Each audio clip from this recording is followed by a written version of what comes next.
Hey guys, what's up? Hope you're all doing well. You know it's me, your favorite math teacher, and welcome to your fourth Algebra 2 class. Now, I uploaded a previous video explaining how we're going to be working with the math assignments, but since I know that some of you didn't watch it or probably weren't paying attention, you are going to get 20 seconds in which I'm going to give you the instructions once again, so listen quick. I'm going to be uploading a math video every day that the math course will be taught because we're doing block scheduling now. At the end of each math video, when I explain one or two examples, I'm going to assign you work to do. Now, the work that you're going to do, you are not going to email it to me as soon as you finish. You're actually going to do those assignments as I upload the videos until we finish the section. Once we finish the section, I'm going to let you know when you're going to email me the assignments. But again, don't let it accumulate, because if you do, that's a lot of work that you're going to have to be doing. With that in mind, guys, we are going to start with our fourth class, and the topic continues to be solving quadratic equations by factoring x squared plus bx plus c. And the examples I'm going to discuss are example number 3 on page 254, and then we're going to do another example. Now, this example is not in your textbook, it's from another textbook, but I decided to give you an extra one because your book only has one. After that, I'm going to assign you the work that you're going to be doing, and that's going to be pretty much it for today. So, with that in mind, guys, let's go to page 254, example 3. You have the equation x squared minus 5x minus 36. Now, we're going to solve quadratic equations, just like you would solve a normal equation. Like, for example, if I gave you 2x plus 5 equals, 10, you'd solve by 5, and then you'd just basically say 5 over 2, and the next would be 5 halves, right? Well, we're going to do the same thing, but instead of having a linear equation, we're going to have a quadratic one. Now, we're going to see many methods of solving quadratic equations. Factoring is just one of them. So let's get down to it. Now, if I want to solve x squared minus 5x minus 36, the first thing I'm going to do is actually equal it to 0. Because if I equal it to 0, that means I'm going to be able to find the value of x. Secondly, since we were factoring these equations, what I'm actually going to do is use the same method that I explained in the previous video, which is if the first coefficient is a 1, then I think of two numbers that when I multiply equal negative 36, but when I add equal negative 5. So you have to think of that. Now it's very simple. A lot of you are probably thinking, what number could it be? That's impossible. But it is possible. The numbers are x minus 9 and x plus 4, and we equal that to 0. Now, why x? Well, because x times x is x squared. And why 9 and 4, or negative 9 and 4? Because negative 9 plus 4 is negative 5, and negative 9 times 4 is negative 36. So that's it. I'm pretty much done, because the next step is really easy. You're going to take each equation, x minus 9, and you're going to equal it to 0.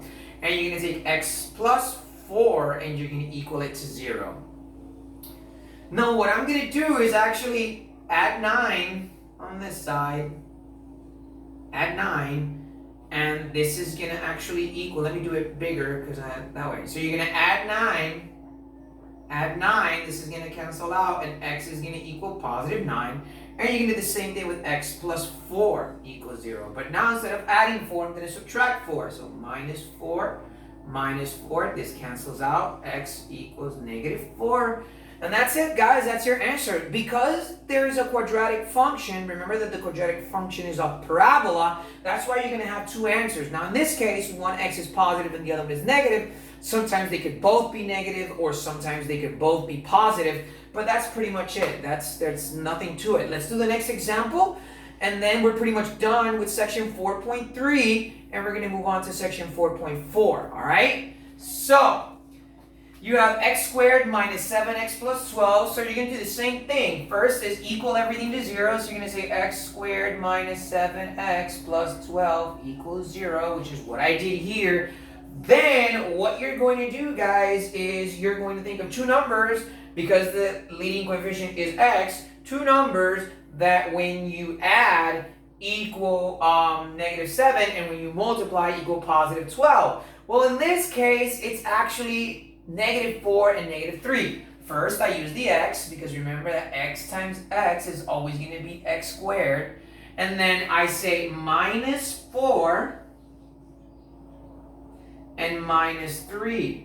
Now the reason, and of course, all that equals to 0. Now the reason I use minus 4 and minus 3 is because negative 4 plus negative 3 is negative 7, and negative 4 times negative 3 is positive 12. So there you go. Once again, negative 4 plus negative 3 is negative 7, and negative 4 times negative 3 is positive 12. So now we just solve each equation individually, and we're going to say x minus 4 equals 0, and x minus 3 equals 0.